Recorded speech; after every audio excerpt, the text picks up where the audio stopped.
Assalamualaikum warahmatullahi wabarakatuh. Innal hamdalillah nahmaduhu wa nasta'inuhu wa nastaghfiruh wa na'udzu billahi min shururi anfusina wa sayyiati a'malina. May yahdihillahu fala mudilla lahu wa may yudlil fala hadiyalah. Asyhadu an la ilaha illallah wahdahu la syarikalah wa asyhadu anna Muhammadan abduhu wa rasuluhu la nabiyya wa la rasula ba'dah. Qala Allah ta'ala fil Qur'anil Karim, ya ayyuhalladzina amanu taqullaha haqqa tuqatih wa la tamutunna illa wa antum muslimun. Allahumma salli wa sallim wa barik ala nabiyyina Muhammadin wa ala alihi wa man tabi'ahum bi ihsanin ila yaumiddin.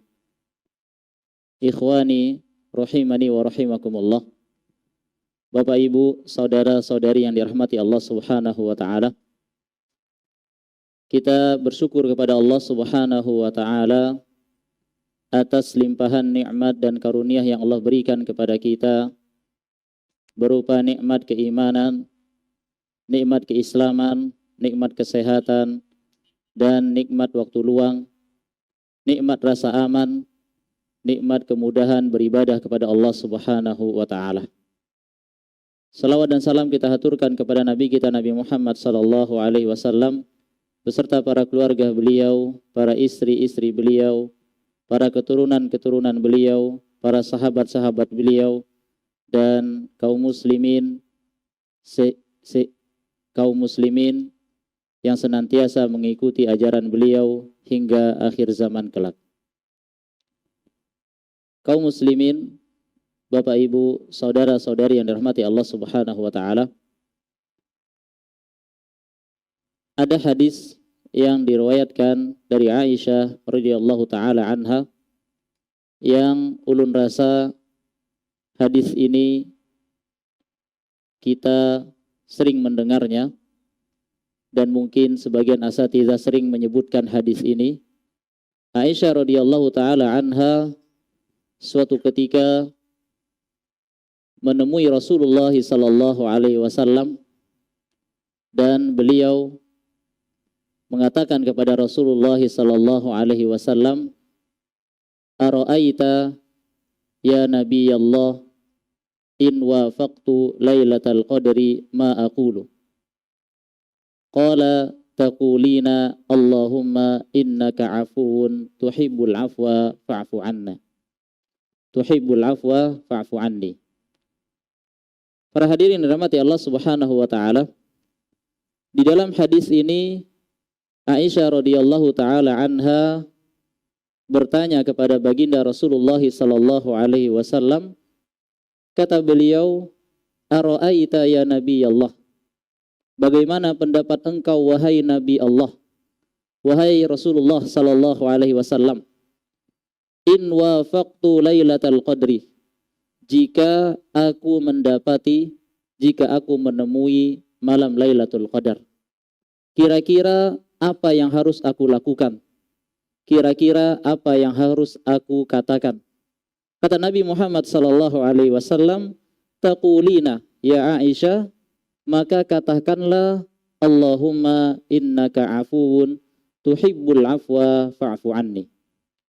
Para hadirin yang dirahmati Allah Subhanahu wa taala, di dalam hadis ini pelajaran yang bisa kita ambil yang pertama, bahwa Aisyah radhiyallahu taala anha menunjukkan sikap beliau sangat bersungguh-sungguh ketika di 10 terakhir dari bulan Ramadan. Itu dibuktikan dari pertanyaan Sidin kepada Nabi Muhammad sallallahu alaihi wasallam. Ada sikap antusias beliau, apa sih kira-kira amalan atau apa sih yang paling tepat aku lakukan ketika mendapatkan malam Lailatul Qadar? Dan ini adalah bentuk indikasi dari Aisyah radhiyallahu taala bahwa beliau bersungguh-sungguh ingin mendapatkan sesuatu yang spesial di malam yang mulia tersebut. Artinya beliau radhiyallahu taala anha mendatangi Rasulullah sallallahu alaihi wasallam dan beliau menanyakan kira-kira amalan apa yang amalan tersebut ringan tetapi ketika dilakukan mendapatkan keistimewaan di sisi Allah Subhanahu wa taala. Kemudian pelajaran yang bisa kita ambil dari hadis ini bahwa Ibunda Aisyah radhiyallahu taala anha yang kita kenal bahwa beliau adalah wanita yang paling fakih, wanita yang paling pandai di antara istri-istri Nabi sallallahu alaihi wasallam. Beliau mengajarkan kepada kita bahwa setiap kita ketika memiliki permasalahan di dalam ilmu agama, maka mendatangi orang yang lebih mengetahuinya. Jadi Aisyah radhiyallahu taala anha, sekalipun beliau bersama Rasulullah sallallahu alaihi wasallam, beliau hidup banyak bersama Rasulullah sallallahu alaihi wasallam, artinya beliau mengetahui sekian banyak amalan-amalan yang dilakukan oleh Rasulullah sallallahu alaihi wasallam, tetapi beliau menunjukkan sikap haus ilmu dan beliau bertanya langsung kepada Rasulullah sallallahu alaihi wasallam. Allah Subhanahu wa taala berfirman, "Fas'alu ahla dzikri in kuntum la ta'lamun." Bertanyalah kepada ahlu dzikir jika kalian tidak mengetahui. Artinya ada ajaran dari Aisyah radhiyallahu taala anha bahwa ketika kita tidak mengetahui suatu permasalahan, maka datangilah kepada orang yang lebih tahu. Jadi tidak ada rasa malu bagi kita untuk belajar mendatangi seorang guru seperti yang dilakukan oleh Aisyah radhiyallahu taala anha. Sekalipun kita bertanya kepada suami kita sendiri. Aisyah radhiyallahu taala anha beliau bertanya kepada Rasulullah sallallahu alaihi wasallam, suami beliau.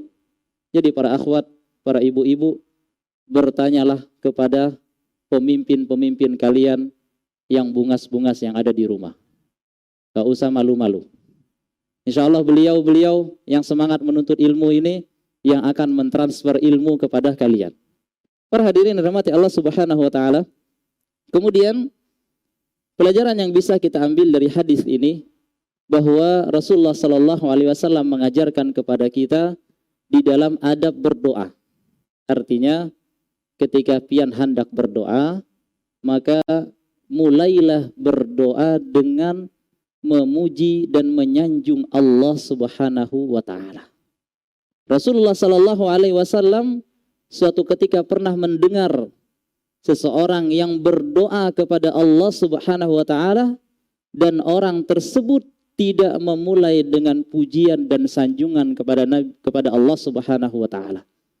Kemudian Rasulullah sallallahu alaihi wasallam mengatakan kepada orang tersebut, "Idza shalla ahadukum falyabda bi tahmidillahi was tsana'i alaihi." Kata Rasulullah sallallahu alaihi wasallam, jika salah seorang di antara kalian hendak berdoa, maka mulailah dengan kalimat tahmid, puji Allah, sanjung Allah. Tsumma yusalli 'alan nabi. Kemudian bersalawat atas Nabi Muhammad sallallahu alaihi wasallam, tsumma taqulu tsumma tas'al ma syi'ta. Kemudian setelah itu barulah engkau meminta apa yang engkau inginkan. Jadi di dalam hadis ini kalau kita perhatikan Rasulullah sallallahu alaihi wasallam mengajarkan doa kepada Aisyah radhiyallahu taala anha dengan menyebutkan nama-nama Allah, sifat-sifat Allah yang ulia. Allah Subhanahu wa taala berfirman, "Walillahil asmaul husna fad'uuhu biha." Dan Allah Subhanahu wa taala memiliki nama-nama yang husna, maka berdoalah dengannya.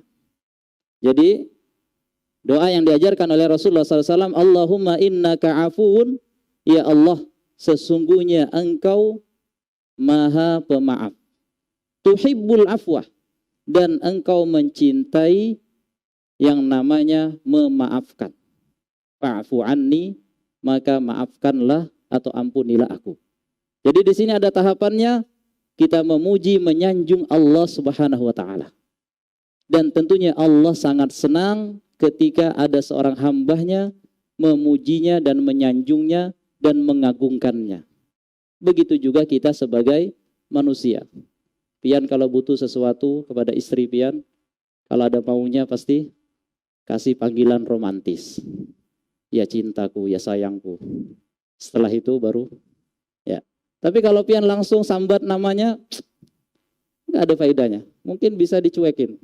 Atau mungkin malah udah guring di luar aja sana. Begitu juga para ibu-ibu, para akhwat, ketika memanggil suami yang tercinta, ketika ingin sesuatu kepada suami yang tercinta, maka berikanlah pujian, berikanlah sanjungan kepada suami yang tercinta. Allah Subhanahu wa taala berfirman, "Wa qulu linnasi husna." Dan berkatalah dengan tutur kata yang baik kepada manusia.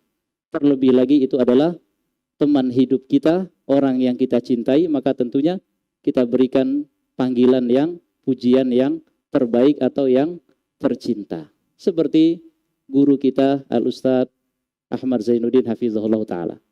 Kalau pian mengikuti status beliau, biasa beliau memanggil, ya cintaku, ya sayangku, baru bla bla bla bla. Nah seperti itu. Itu tidak mengapa. Dan itu justru dicontohkan oleh Rasulullah SAW. Bagaimana Sidin menjuluki Aisyah radhiyallahu taala dengan panggilan ya Humairah. Ya. Jadi ini adalah salah satu keindahan agama Islam. Allah Subhanahu wa taala sangat mencintai, menyukai ketika ada seorang hambanya memujinya dan menyanjungnya, dan begitupun juga kita manusia sangat cinta dengan pujian atau panggilan yang terbaik. Para hadirin yang dirahmati Allah Subhanahu wa taala, yang terakhir yang bisa kita ambil dari hadis ini, bahwa di 10 malam terakhir dari bulan Ramadan hendaklah kita memperbanyak berdoa kepada Allah Subhanahu wa taala. Yang terpenting adalah tentunya kita memperbanyak doa ini juga karena kita sangat-sangat membutuhkan ampunan dan maaf dari Allah Subhanahu wa taala. Rasulullah SAW mengatakan sangat merugi orang yang mendapati Ramadan falam yughfar lahu. Orang tersebut berlalunya Ramadan maka dia tidak mendapatkan ampunan dari Allah Subhanahu wa taala, wal iyadzu billah. Maka di 10 terakhir dari bulan Ramadan ini hendaklah kita memperbanyak berdoa kepada Allah Subhanahu wa taala, dan juga terlebih khusus kita memperbanyak doa ini. Sekalipun doa ini adalah bukan pembatasan, artinya tidak hanya pian mencukupkan doa ini, tetapi juga pian bisa meminta perkara-perkara duniawi yang lainnya. Tetapi fokus kita di bulan Ramadan adalah bagaimana kita meraih ampunan dari Allah Subhanahu wa taala. Salah satunya adalah dengan memperbanyak doa ini. Yang terakhir, di antara makna doa ini adalah tuhibbul afwa. Allah Subhanahu wa taala mencintai yang namanya memaafkan. Atau Allah Subhanahu wa taala Maha Pemaaf. Allah Subhanahu wa taala menyukai yang namanya memaafkan. Dan ini tentunya terkadang kita sebagai manusia lebih mudah meminta maaf daripada memaafkan. Ya, ulun ulangi. Manusia karena latar belakang yang berbeda, mungkin dia merasa jabatannya lebih tinggi, mungkin dia merasa lebih berilmu, lebih tua.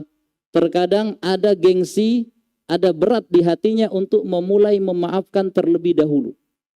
Padahal Rasulullah sallallahu alaihi wasallam bersabda, "Wa ma zadallahu bi'afwin, wa ma zadallahu 'abdan bi'afwin illa 'izza." Atau kama qala sallallahu alaihi wasallam. Dan tidaklah Allah Subhanahu wa taala menambahkan kemuliaan kepada seorang hamba karena seorang hamba tersebut suka memaafkan. Terkadang kita karena jengkel, ada rasa dendam, nanti aja saya maafkan. Seperti ini tidak dibenarkan. Allah Subhanahu wa taala berfirman, "Wal 'afina 'anil nas." Di antara keistimewaan para penduduk surga, mereka dikenal dengan orang yang suka memaafkan kepada manusia yang lainnya. Semoga Allah Subhanahu wa taala memberikan kita hidayah dan taufiknya, dan semoga Allah Subhanahu wa taala mengampuni dosa-dosa kita dan menjadikan kita orang-orang yang maha pemaaf. Barakallahu fikum. Ini yang bisa ulun sampaikan. Kurang lebihnya mohon maaf, kesalahan dari ulun pribadi. kebenaran hanya milik Allah Subhanahu wa taala.